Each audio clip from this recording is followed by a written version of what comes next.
भक्तजनों, कलयुग अवतार गुरु नानक देव जी लोगों को उस प्रभु परमात्मा के सच्चे नाम का उपदेश देते हुए दीपालपुर से चलकर कसूर के रास्ते पट्टी और पट्टी से अपने गांव पहुंचे और अपने गांव के बाद सुल्तानपुर लोधी पहुंच गए। कुछ दिन अपने परिवार के पास सुल्तानपुर विश्राम करके आप जी एक और प्रसिद्ध महापुरुष को मिलने के लिए कीरतपुर को चल पड़े। सतलुज नदी को पार करके साईं बुड्ढन शाह के पास उसके पहाड़ी मुकाम पर पहुंचे। साईं एक वृद्ध उम्र का प्रसिद्ध शक्तिशाली फकीर था। इसके पास शेर और बकरियां रहती थी। बुड्ढन शाह ने गुरु जी को कहा कि संसार में भ्रमण करके प्रभु की भक्ति नहीं हो सकती, इसलिए मैं इस पहाड़ी पर एकांत आवास करके प्रभु की भक्ति में लीन रहता हूँ।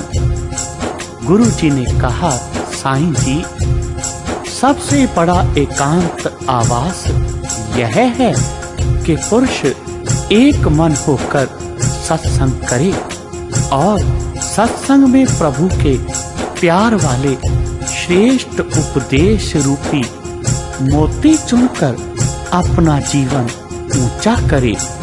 बुड्ढन शाह ने प्रार्थना की कि आप मेरे पास सदा ही टिके रहो, मैं आपकी संगत करता रहूंगा।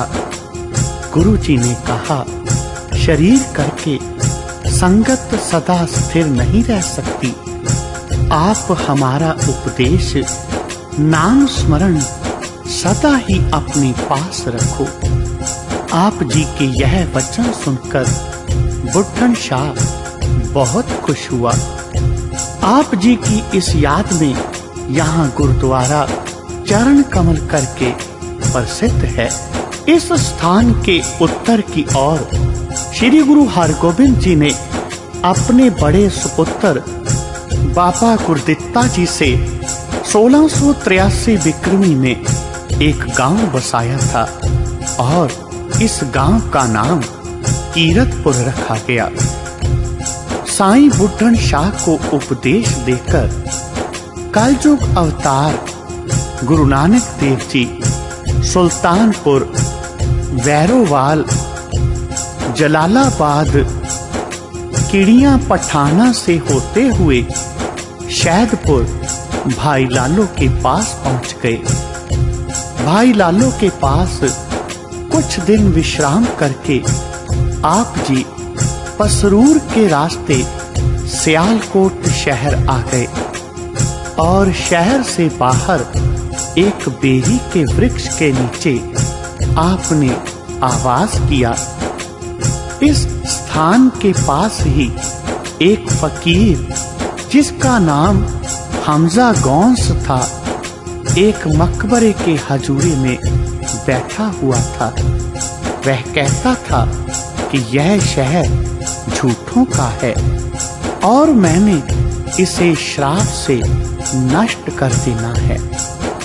बात यह थी कि यहाँ एक क्षत्रिय के घर संतान नहीं होती थी। उसने हमजा गौंस के मनौत की कि अगर घर में संतान होगी तो पहला लड़का मैं हमजा गौंस को दे दूंगा। परंतु जब उसके घर लड़का पैदा हो गया तो हमजा गौंस के मांगने पर भी उस क्षत्रिय ने लड़का ना दिया, जिस कारण हमजा गौंस क्रोध से शहर को नष्ट करने के लिए बैठा हुआ था।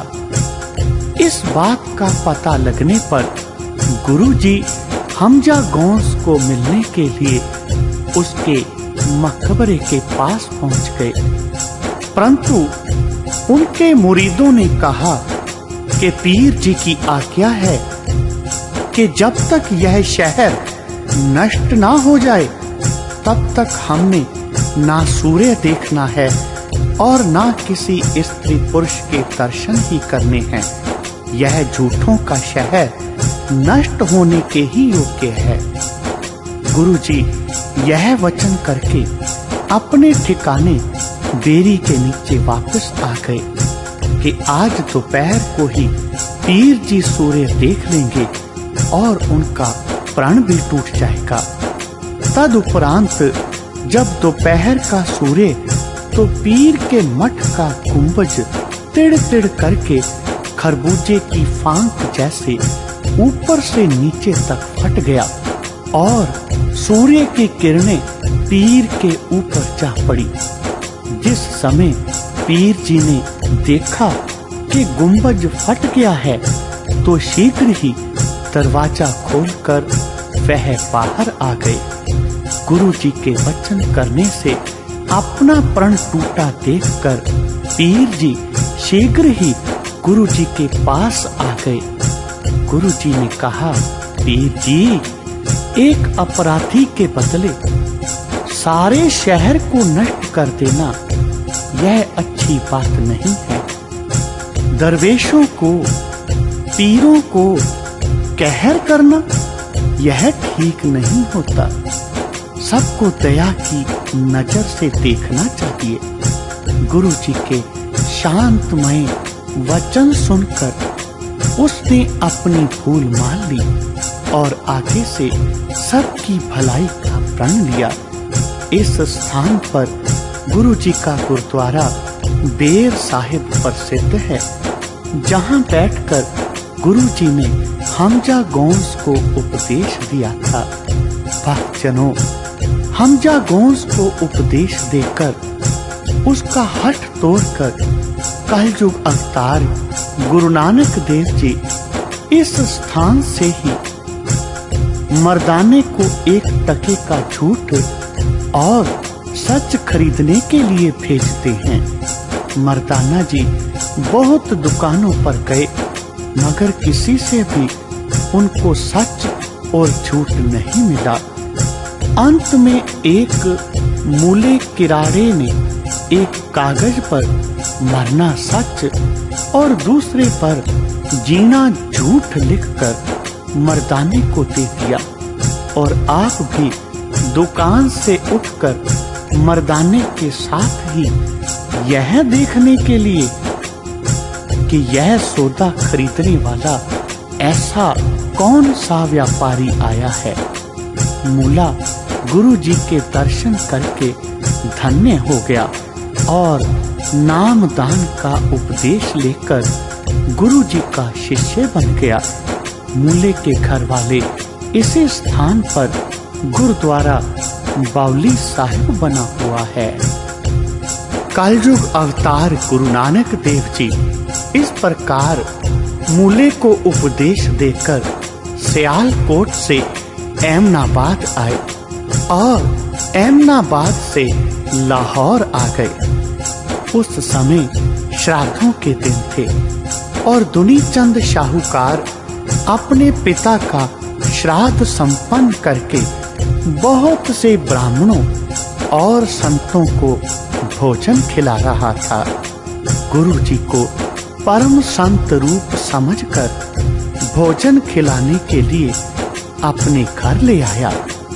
गुरु जी ने पूछा, आज आपके घर क्या है जिसलिए तुमने इतना यज्ञ आयोजित किया है। गुरु जी की बात सुनकर दुनीचंद कहने लगा, जी आज मेरे पिता का श्राद्ध है जिसके कारण यह सब कुछ मैंने किया है।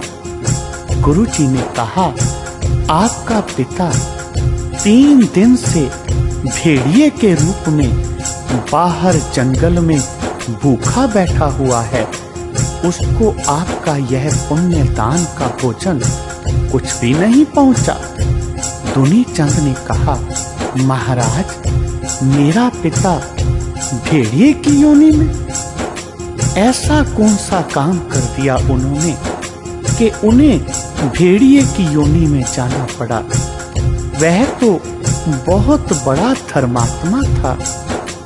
गुरु जी ने बताया कि अंत समय आपके पिता को मांस खाने की इच्छा हुई थी, इसलिए मरकर उसको भेड़िए की योनि प्राप्त हुई है। जब तक वह अपनी इस अंतिम इच्छा को भोग नहीं लेगा, तब तक उसकी यही गति बनी रहेगी। मानव के अपने किए हुए कर्म ही उसके आगे आते हैं। दूसरे का किया हुआ किसी को कुछ नहीं मिलता। दुनी चंद को उपदेश देने के लिए गुरु जी ने आषाढ़ी वार की 15 पौड़ियां उच्चारण की।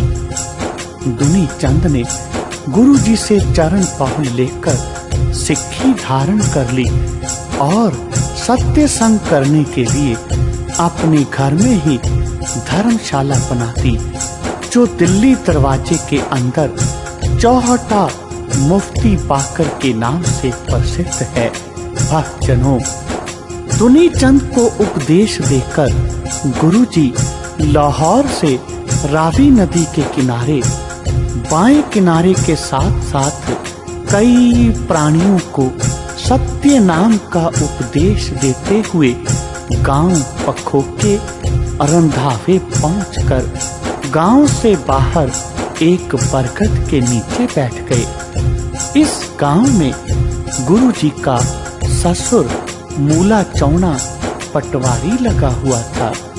श्री सुलखनी जी आप जी के महल और दोनों साहिबजादे भी यहाँ अपने नाने नानी जी के पास ही रहते थे।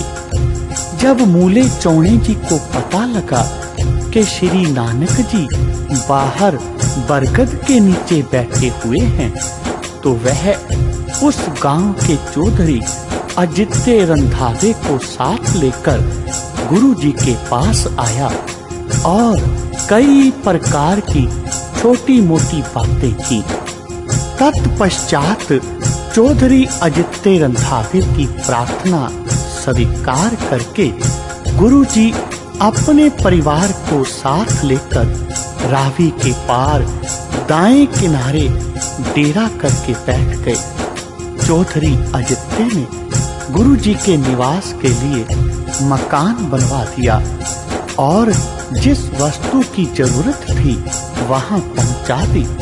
तत्पश्चात चौधरी दोदे की प्रेरणा से लाहौर के क्षत्री करोड़ीमल ने गुरु जी के लिए पक्के मकान और धर्मशाला बनवा दी और खर्च आदि के लिए कुछ जमीन भी नाम लगवा दी। यहाँ एक सत्संगी पुरुष ने गुरु जी से पूछा कि नेक पुरुष के क्या लक्षण होते हैं। गुरु जी ने कहा, नेक आदमी वही है जिसके विचार नेक हों, जो दूसरों का यश सुनकर प्रसन्न हो जाए, जो संत साधु और महापुरुषों का साथ रखता हो, जो अपने ऊपर उपकार करने वाले का आदर करता हो, जो अपने से बड़ों की सेवा आदर सहित करता हो, जो गरीबों पर दया करता हो, जो एका नारी सदा यति की पालना करता हो, जो खोटे पुरुषों की संगत से दूर रहता हो। बोलो जी पाई जी, वाहे गुरु वाहे गुरु वाहे गुरु।